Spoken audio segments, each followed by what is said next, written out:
Bienvenidos a Fe al Día, con la bendición de Dios y el respaldo de Jesús TV. Información con veracidad y fidelidad sobre los acontecimientos más relevantes en nuestra iglesia. Y junto a usted, recorremos este camino de fe. Fe al Día, una voz de esperanza, formación y evangelización. Bienvenidos. Querida familia de Jesús TV, bienvenidos a su noticiero católico Fe al Día con información más relevante de carácter nacional e internacional de lo que sucede en la Santa Iglesia Católica. Mi nombre es Juan Pablo Mata. Empezamos con la edición para esta semana.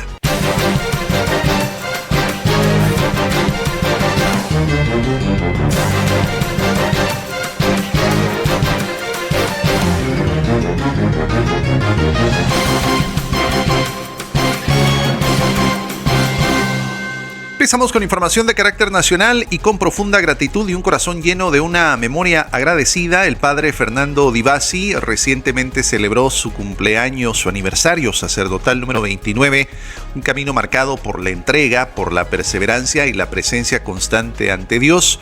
Tanto que agradecerle a Dios por estos 29 años de vida sacerdotal, un llamado inmerecido, pero que he luchado por llevar adelante con todo el corazón, expresó el padre Fernando Di Bassi, quien ha dedicado casi 3 décadas al servicio en la iglesia y el pueblo de Dios. El sacerdocio, más que una elección humana, es una vocación que nace del misterio del amor de Dios. Así lo ha vivido el padre Fernando Di Bassi, quien reconoce que su historia no ha sido fácil, pero sí profundamente acompañada por la gracia divina.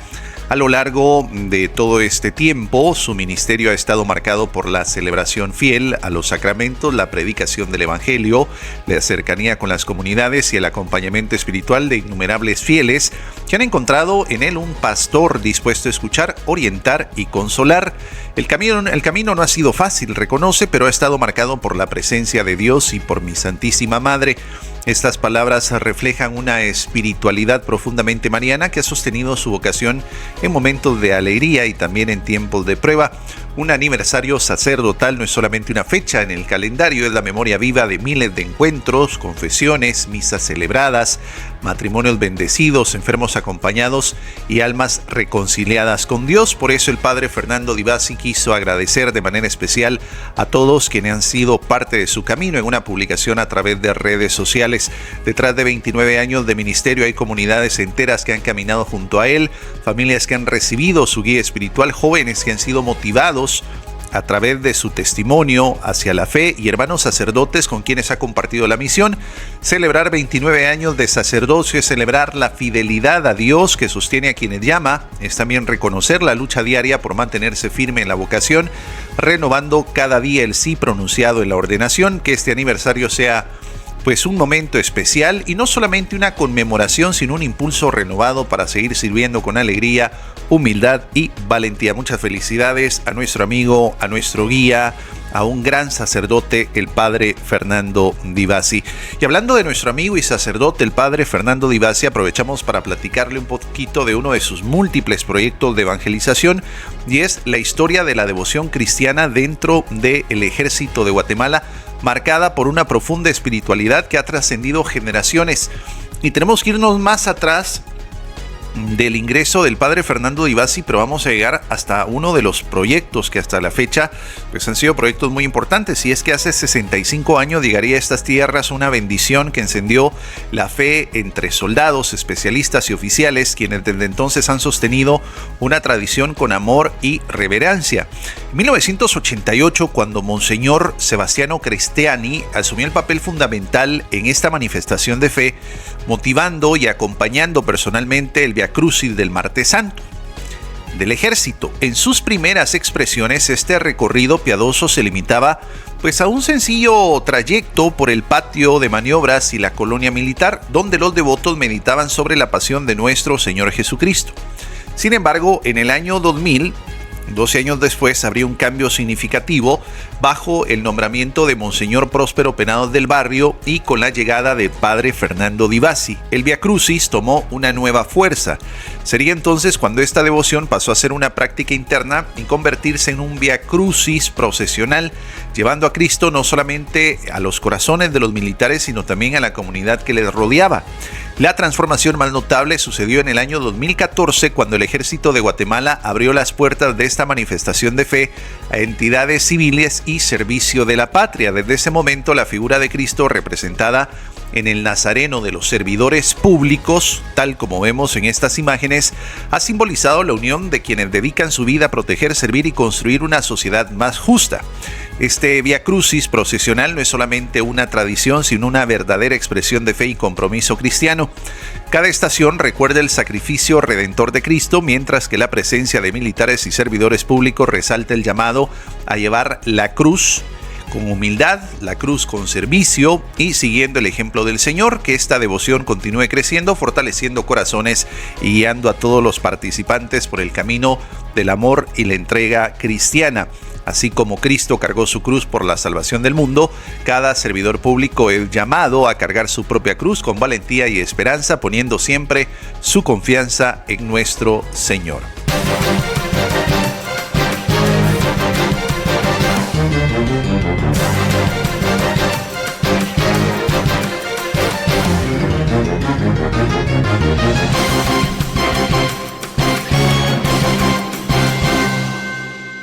Y en el marco del primer domingo de Cuaresma, Monseñor Gonzalo de Villa y Vázquez presidió la Santa Misa en la Catedral Metropolitana, dando inicio a este tiempo litúrgico con un llamado profundo a la auténtica oración. Durante su homilía, el prelado enfatizó que adorar al Señor no se limita a participar, por ejemplo, en un cortejo procesional, ni a venerar una imagen, sino que implica una revelación viva y verdadera con Dios. Recordó a los fieles que estamos llamados a adorar al Padre en espíritu y en verdad, subrayando que aunque en una imagen permanece prácticamente en la memoria, no está la presencia real de Dios. En este sentido, invitó a los presentes a reconocer y adorar a Cristo verdaderamente presente en el Santísimo Sacramento, centro y culmen de la vida cristiana.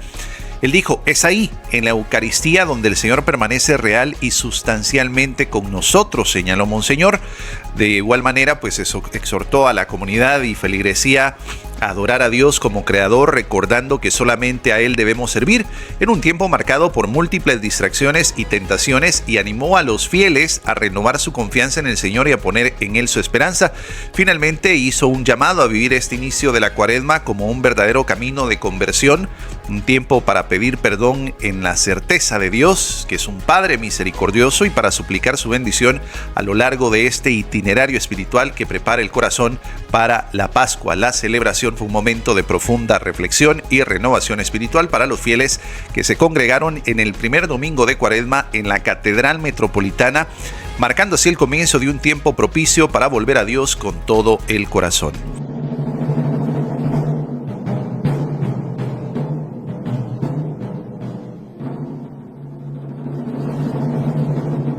Y la primera semana de Cuaresma en Guatemala del 2026 se ha vivido con intensidad, fe y profunda tradición, reuniendo a miles de devotos en distintos puntos del país, una agenda marcada por procesiones, velaciones y actos conmemorativos que dieron inicio al tiempo penitencial. Por ejemplo, el pasado 15 de febrero, el día domingo, se conmemoró el 25º aniversario del Dulce Rabí, una celebración especial que congregó a fieles en un ambiente de gratitud y devoción, recordando la importancia de esta venerada imagen en la vida espiritual de la comunidad. Después vendría el martes de Carnaval. Jesús Nazareno del Beaterio de Belén realizó su tradicional procesión de traslado, marcando la antesala inmediata del tiempo cuaresmal. Las calles se llenaron de incienso, marchas fúnebres y el característico color morado que identifica esta época litúrgica. Un día después, el miércoles de ceniza, sería la salida procesional de Jesús de la Justicia, que se dio inicio oficial a la Cuaresma. Miles de fieles participaron también en la imposición de la ceniza, signo de humildad, conversión y compromiso espiritual. El primer jueves de Cuaresma, o el jueves después del miércoles de ceniza, destacó con la solemne procesión de Jesús de los Milagros, mientras que el primer viernes estuvo marcado por las velaciones de Jesús de la Salvación en Santa Catarina Bobadilla y el tradicional Vía Crucis de Santa Catalina, que congregaron a numerosos devotos en oración y recogimiento. El sábado, después del miércoles de ceniza, continuó la agenda con el cortejo infantil de Santa Teresa, la procesión extraordinaria de Santa Ana y la velación de Jesús de Santa Marta, manifestaciones que reflejan cómo la tradición se transmite también a las nuevas generaciones. Y el primer domingo de Cuaresma cerró la intensa semana con la salida de Jesús del Consuelo en la ciudad de Guatemala y Jesús de la Salvación en la aldea aldea Santa Catarina Bobadilla, en Antigua Guatemala, consolidando una jornada de profunda fe popular y expresión religiosa. Así, Guatemala reafirma una vez más que la Cuaresma no es solamente un tiempo litúrgico, sino una vivencia colectiva donde la tradición, el arte, la penitencia y la espiritualidad se entrelazan en un camino que conduce hacia la Pascua. Y desde el año 2020, gracias a la iniciativa de grupos de devotos, se instituyó el Día del Cucurucho el miércoles siguiente al miércoles de ceniza. En esta fecha se realizan diversas actividades para homenajear a quienes con sacrificio y devoción dan vida a los actos procesionales y mantienen encendida la llama de la tradición. El impacto del cucurucho en la espiritualidad guatemalteca es tal que incluso poseen su propio monumento ubicado en el atrio de la Basílica de Nuestra Señora del Rosario en Santo Domingo, como un recordatorio eterno de su papel importante en la fe popular. El término cucurucho proviene del español antiguo y hace referencia al capirote cónico que cubría la cabeza del penitente. Este atuendo tiene raíces medievales y sería usado por los penitentes que deseaban mantener el anonimato en sus actos de expiación pública. En América Latina, esta tradición sería asumida con gran devoción desde la época colonial. El cucurucho no es un disfraz, no es una simple tradición folclórica, es un signo de penitencia y humildad. Significa despojarse del ego, del orgullo y entrar en comunión con el sufrimiento de Cristo. El cucurucho se une a Jesús en su camino hacia el Calvario, cargando no solamente las andas, sino también sus propios pecados y los pecados del mundo entero. Ser cucurucho es una vocación, muchos lo hacen como promesa, otros por tradición familiar y otros por un profundo deseo de conversión. Su labor no se limita solamente a cargar imágenes, muchos de ellos se comprometen a vivir una vida sacramental de oración y servicio. Algunos incluso colaboran en la organización de las procesiones, en la limpieza de templos, en la formación de los jóvenes y en la ayuda a los más necesitados. Son muchos los que han experimentado una transformación interior gracias a este apostolado. Algunos encontraron a Cristo entre incienso y pasos, otros en el silencio de una madrugada de procesión. El cucurucho, con su andar lento y firme, se convierte en predicador silencioso del Evangelio. El apostolado del cucurucho no se acaba con la Semana Santa. Quien ha llevado la cruz en la calle está llamado a llevarla también en su vida cotidiana. La penitencia se prolonga en la caridad, el servicio, el perdón y la fidelidad a Dios, en las cosas pequeñas cada día. Y es que para muchos ser cucurucho era un acto de devoción transmitido de generación en generación, un legado familiar y cultural que se vivía intensamente en la Semana Santa, pero ahora cada vez más devotos están comprendiendo que su fe no se debe reducir solamente a los días de la Semana Mayor, sino que debe de ser un estilo de vida. Por ejemplo, hay algunos cambios que se han impulsado, como mejorar la formación catequética. Muchas hermandades y cofradías han comenzado a ofrecer charlas, cursos bíblicos y encuentros de formación, ayudando a sus miembros a profundizar en su fe, o la participación en la Sagrada Eucaristía. Y es que la conciencia de que la procesión es una manifestación externa de un compromiso interno ha llevado a muchos cucuruchos a acercarse con más frecuencia a los sacramentos, especialmente a la misa dominical y la confesión. Retiros espirituales. Antes la participación en procesiones era vista solamente como un acto de penitencia física. Hoy muchos buscan también de la penitencia interior y el crecimiento espiritual a través de retiros y encuentros de oración. En un sentido más profundo del servicio y más allá de cargar una imagen, muchos están descubriendo que el verdadero seguimiento de Cristo se refleja en el diario vivir, en el servicio a los más necesitados, en la ayuda al prójimo y el testimonio cristiano, un testimonio fiel. Y esto nos lleva de la tradición a la transformación, y es que este despertar espiritual ha hecho que muchas hermandades y cofradías incluyan en su calendario actividades que van más allá de la organización de procesiones, como por ejemplo actividades que ayudan precisamente en el fortalecimiento, jornadas de adoración al Santísimo, talleres de espiritualidad y Sagrada Escritura, campañas de ayuda social, charlas sobre importancia de vivir la fe en la familia y la sociedad. Y también los sacerdotes han notado un cambio en el perfil del cucurucho en los últimos años. Muchos ya no se conforman con vestir la túnica y cargar una imagen, sino quieren conocer más a Jesús y vivir su evangelio.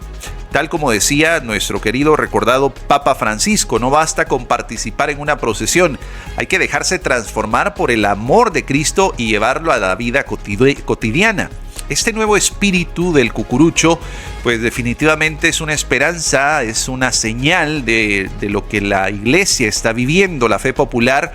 es un gran tesoro, pero necesita alimentarse con la palabra de Dios y los sacramentos. Si esta tendencia continúa, veremos no solamente procesiones llenas de devotos, sino también comunidades más vivas, comprometidas y verdaderamente transformadas por Cristo. Que esta renovación en el corazón de los cucuruchos sea un signo de que la Semana Santa no es solamente una tradición, sino una invitación constante a vivir como verdaderos discípulos del Señor.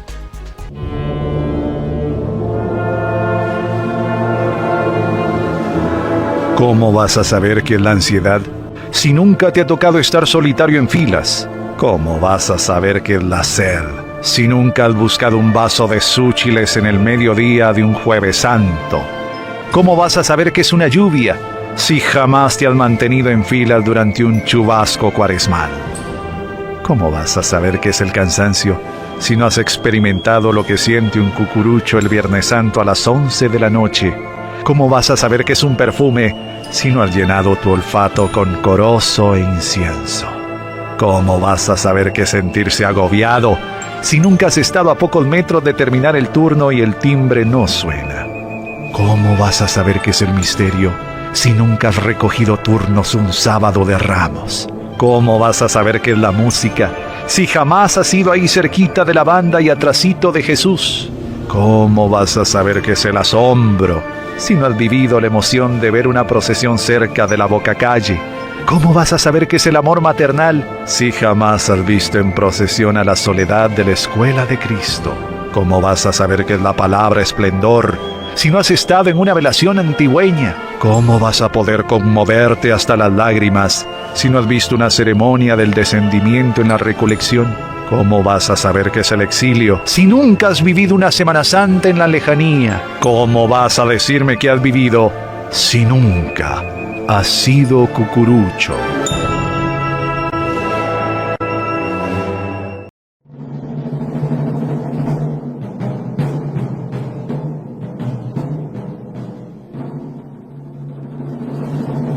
Pero, ¿cómo se origina el traje del cucurucho? Su origen se remonta a los primeros trajes de peregrinos utilizados en Europa medieval y el inicio de la cristianización hacia el siglo IX. También las vestiduras de peregrinos que recorrían lugares sagrados centroeuropeos, y en el siglo XI, con el apogeo de las cruzadas, pues hicieron que se vistieran con regularidad de esta manera los santos en Medio Oriente. La máxima aspiración de un cristiano medieval era viajar a Tierra Santa, conocer los lugares en donde Cristo vivió y difundió su doctrina, y esta indumentaria, por otra parte, pues estaba ligada a la vestimenta penitencial que se utilizaba en conventos y abadías por monjes clunicienses que seguían los preceptos de San Benito y benedictinos hacia el siglo XII. Pero esencialmente el traje de peregrino sería establecido por la orden franciscana en el siglo XII con las ordenanzas de San Francisco de Asís.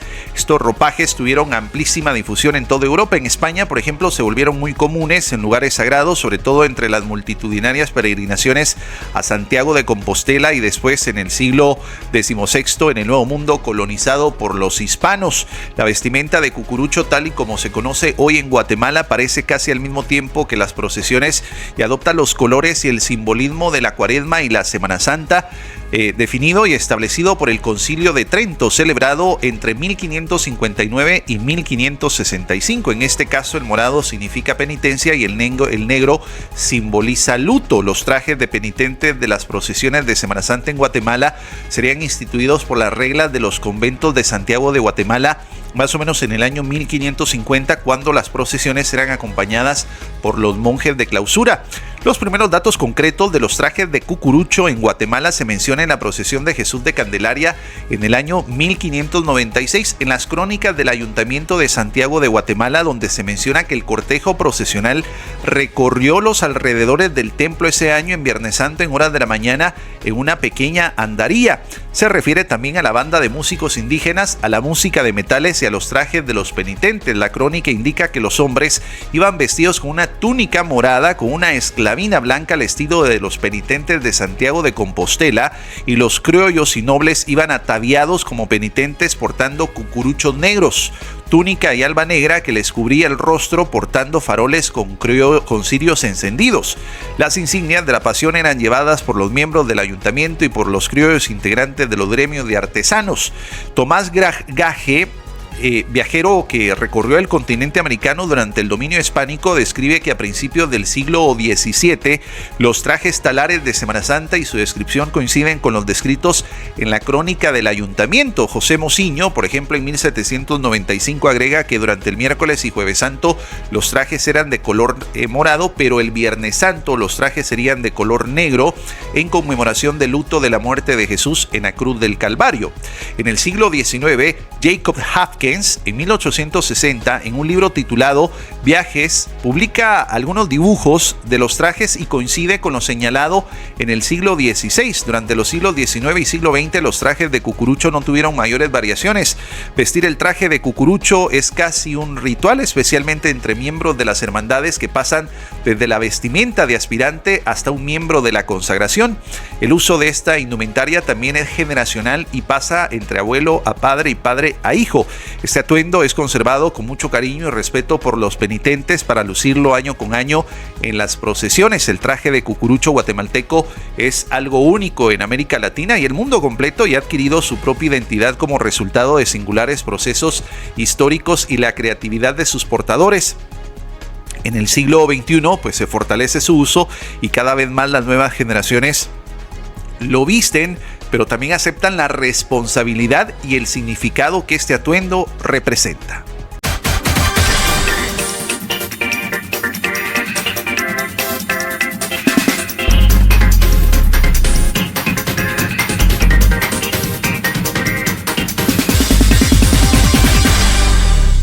Con información de carácter internacional, vivir la sinodalidad en la familia requiere caminar juntos, ha dicho Papa León XIV a los participantes del encuentro sinodal del CELAM, que han dialogado durante estos días siguiendo un método sinodal entre cuestiones de actualidad que afectan la vida familiar, por lo cual el Santo Padre, retomando el tema de la sinodalidad, quiso reflexionar sobre la esperanza y la familia. Veamos. El regreso, volver a la tierra, a la condición primera de hombres libres, a los orígenes de la justicia y de la misericordia de Dios. Hoy ese volver debemos leerlo como un llamado a regresar al centro de nuestra vida, a Dios mismo, al Dios de Jesucristo.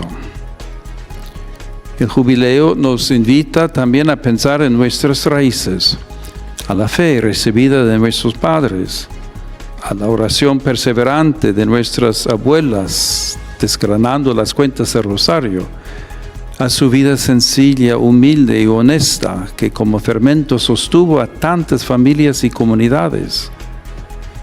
En ellas aprendimos que Jesús es el camino, la verdad y la vida. El Santo Padre recibió en audiencia al fundador del Sembrador Nueva Evangelización Apostolado, que desde California anima una cadena de televisión católica para toda América Latina y España, además de una amplia cadena de radios en Estados Unidos y México. Hoy, tras la muerte del Papa Francisco hace 10 meses, Noel Díaz, conocido como el lustrabotas del Papa, regresa a Roma, y no solo como visitante, sino como testigo de una historia que marcó su vida. Su regreso no es casual, es un acto de memoria, de gratitud y de fe.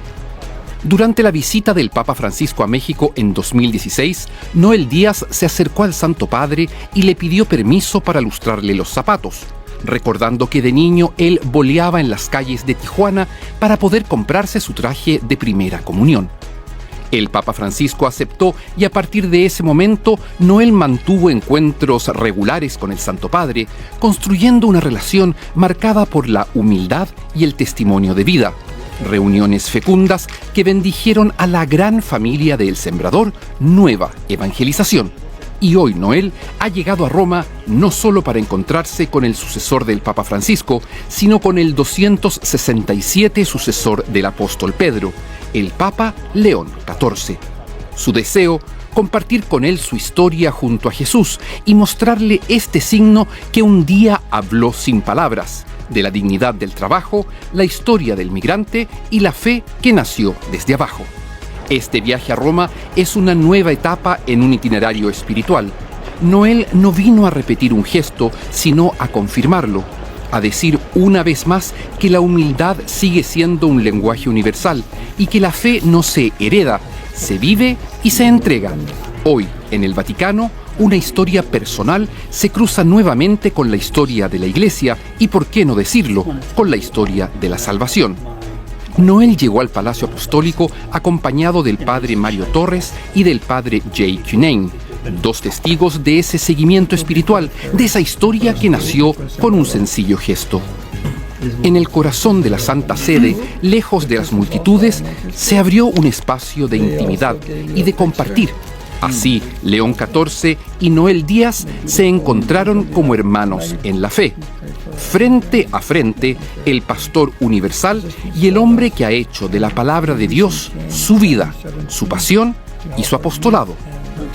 Entre otros dones, Noel junto a los padres le presentaron material del apostolado Yo Soy el 73 y, por supuesto, le ofreció ese signo elocuente de una historia de fraternidad, la caja de Boliar. Noel, gracias por estar aquí. Hace menos de 20 minutos estabas con el 267, sucesor de Pedro, sucesor del Papa Francisco, el Papa León XIV. Así, la primera impresión después de este encuentro emocionante. Pues ahorita son un poco difícil poder describir lo que pasó, pero fue un privilegio muy grande. Primero, que nos haya recibido, que me haya dado la oportunidad de poder estar en una audiencia privada, de llegar con él, agradecerle. Ese fue el inicio y de ahí puedo decir que ya esto es un momento histórico para mí. Mis queridos hermanos y hermanas, hemos llegado a la parte final de su noticiero Fe al Día. Muchas gracias por compartir las buenas noticias y que sirvan de testimonio para seguir creciendo en el Evangelio. Por favor, compártalo con su familia y los hermanos de Comunidad de Apostolado a través de la señal de Jesús TV y también en nuestra página web biencatólicos.com. Hasta en una próxima oportunidad. Dios y María Santísima le bendigan. Esto fue Fe al Día. Gracias por acompañarnos en este espacio donde juntos nos mantenemos informados y fortaleciendo nuestra fe. Desde Jesús TV seguimos con el compromiso de evangelizar y comunicar con verdad y caridad, porque la presencia de Dios es una realidad que queremos compartir con todos. Nos despedimos, pero seguimos en este camino de fe. Nos vemos en la próxima emisión de Fe al Día. Que Dios le bendiga.